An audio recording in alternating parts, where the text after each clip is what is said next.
नमस्कार दोस्तों, आज हम बताने जा रहे हैं दिव्या भारती के बारे में। आखिर उनकी मौत का रहस्य क्या था। 16 साल की उम्र में अपने फिल्म करियर की शुरुआत करने वाली दिव्या भारती ने 22 साल की उम्र में दुनिया को अलविदा कह दिया। उनकी मौत से बॉलीवुड को गहरा सदमा लगा था। दिव्या भारती अपने जमाने की एक लोकप्रिय अभिनेत्री हुआ करती थी। दिव्या भारती ने अपने फिल्म करियर की शुरुआत साल 1990 में की, जिसमें उन्होंने तमिल और तेलुगु फिल्मों के साथ काम किया। उसके बाद वो मुंबई आ गई, जिसके बाद उन्होंने एक साल में कुल 10 फिल्मों में काम किया और उनकी कुल 14 हिंदी फिल्में थी, जिनमें से कुछ फिल्में ऐसी थी जिनमें वो काम कर रही थी, पर उनकी मौत के बाद दूसरे अभिनेत्रियों को लेकर वो फिल्में शुरू से बनाई गई। ऐसी एक फिल्म थी आंदोलन। ये साजिद नाडवाला की फिल्म थी, जिसकी आधी से ज्यादा शूटिंग हो चुकी थी। इससे पहले फिल्म पूरी बन पाती, उससे पहले ही दिव्या भारती इस दुनिया को अलविदा कह चुकी थी। तो उस फिल्म को दोबारा से बनाया गया, जिसमें दिव्या भारती की जगह श्रीदेवी को फिल्म में लिया गया। एक वजह ये भी है कि जब दिव्या भारती हिंदी फिल्मों में आई तो उसका कारण था कि सभी उन्हें श्रीदेवी की कॉपी कहते थे। श्रीदेवी से बहुत ही उनकी शक्ल मिलती थी। उनकी पहली फिल्म थी विश्वात्मा। इस फिल्म का एक गाना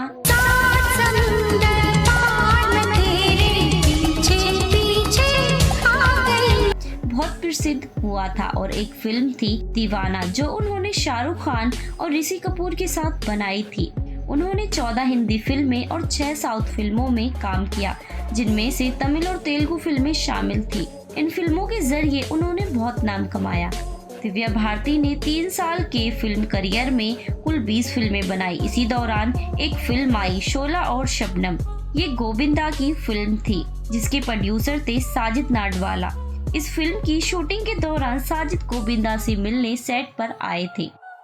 तब गोविंदा ने पहली बार दिव्या भारती की साजिद से मुलाकात करवाई थी, जिसके बाद सुनने में आया कि साजिद और दिव्या के बीच में प्यार हो गया है और फिर दोनों ने शादी कर ली, जबकि साजिद की शादी पहले ही हो चुकी थी और वो शादीशुदा थे।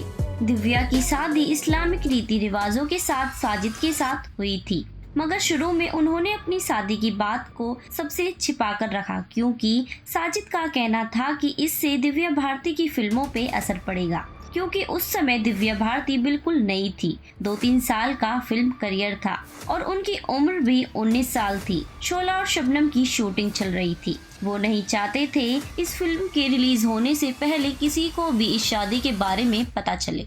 फिर 1993 में साजिद ने दिव्या को 5वीं मंजिल पर एक फ्लैट दिया, जो कि मुंबई के वर्सोया वाले इलाके में था। दिव्या भारती के भाई कुणाल भारती अक्सर उनसे मिलने आते रहते थे।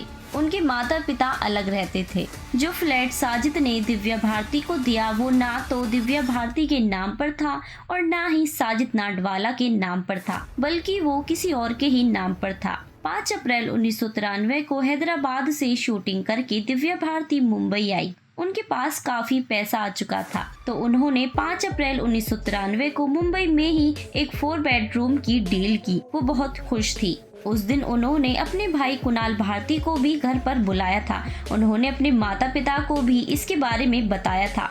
वो भी बहुत खुश हुए। 6 अप्रैल 1993 को शूटिंग के सिलसिले में उन्हें मुंबई से बाहर जाना था, मगर उनके पैर में चोट थी। दूसरी, उनको फ्लैट लेने की खुशी थी। दिव्या भारती चाहती थी कि शूटिंग 6 अप्रैल के बजाय 7 अप्रैल तक रोक दी जाए, तो उन्होंने प्रोड्यूसर से बात की और वो मान गई। 5 अप्रैल 1993 को दिव्या भारती अपने घर पर थी। तभी उनकी दोस्त नीता का फोन आता है। वो उनसे उनके आने वाली फिल्मों के कॉस्ट्यूम के बारे में बात करना चाहती थी। नीता ही उनकी फैशन डिजाइनर थी। दिव्या भारती की आधी से ज्यादा फिल्मों में उन्होंने ही उनकी ड्रेस डिजाइन की थी। इसी के चलते उनके बीच एक अच्छी दोस्ती हो चुकी थी। वो उनकी आने वाली फिल्मों के कॉस्ट्यूम के बारे में बात करना चाहती थी, जिसके बाद दिव्या भारती ने उन्हें घर पर आने को बोला। रात 9 बजे नीता और उनके पति श्याम दिव्या भारती के वर्सोया वाले घर तुलसी अपार्टमेंट में 5वीं मंजिल पर पहुंचते हैं। नीता के पति एक डॉक्टर थे। उस वक्त उस घर में 4 लोग थे। दिव्या भारती, उनकी नौकरानी नीता और उनके पति डॉक्टर श्याम। ये तीनों दिव्या भारती के यहाँ कुछ बिजनेस की बातें कर रहे थे। तीनों की ड्रिंक्स चल रही थी। नौकरानी किचन में खाना बना रही थी। दोस्तों, हम आपको बता दें कि दिव्या भारती उस रात 11 बजे तक बहुत ड्रिंक्स ले चुकी थी। फिर दिव्या भारती किचन में जाती हैं जहां उनकी नौकरानी थी। उनकी नौकरानी बचपन से ही उनके साथ रही है और जब दिव्या भारती मुंबई आई तो उनकी नौकरानी भी उनके साथ आ गई। दिव्या भारती के परिवार वालों ने उनकी नौकरानी को बचपन से ही बच्चे की तरह पाला था और इस नौकरानी की सबसे खास बात ये थी कि जब दिव्या भारती की मौत हुई तो उसके ठीक 1 महीने बाद इस नौकरानी की भी हार्ट फेल होने से मौत हो गई। इस मीटिंग के दौरान दिव्या भारती बार बार अपनी नौकरानी को बुला रही थी। उसके बाद 11 बजे के करीब दिव्या भारती खुद किचन में आ गई। किचन में जो खिड़की थी उसकी दीवार पर बैठने लगी। वो दीवार करीब 12 इंच की थी क्योंकि मुंबई की अधिकांश फ्लैटों में लोहे की जाली लगी रहती थी, पर जिस तुलसी अपार्टमेंट में दिव्या भारती रहती थी वहाँ की फ्लैट्स में लोहे की जाली नहीं लगी थी। वो उस खिड़की पर बैठने लगी और बैलेंस नहीं बना पाई, जिससे वो 5वीं मंजिल से नीचे गिर गई। जहां वो गिरी वहां पर उस सोसाइटी की गाड़ियां खड़ी रहती थी, मगर उस दिन इत्तेफाक से एक भी गाड़ी नहीं थी। नीचे पूरा कंक्रीट का फर्श था जिस पर दिव्या भारती गिर गई। उनकी नौकरानी चिल्लाई। उनके दोनों दोस्त नीता और डॉक्टर श्याम उस समय टीवी देख रहे थे। उन्हें लगा कि वो किसी काम के लिए गई होंगी, थोड़ी देर बाद वापस आ जाएंगी।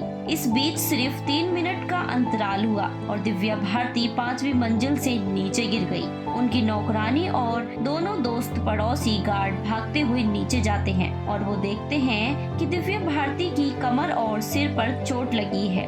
वहीं पास के अस्पताल में दिव्या भारती को ले जाया जाता है। अब तक दिव्या भारती की सांसें चल रही थी और वो जिंदा थी। खूनम खान हुई दिव्या भारती को जब डॉक्टर्स ने चेक किया तो पता चला कि वो मर चुकी है। इस घटना के 5 साल बाद पुलिस की इन्वेस्टिगेशन हुई। पोस्टमार्टम रिपोर्ट के आधार पर इसे एक दुर्घटना मौत बताकर केस क्लोज कर दिया गया।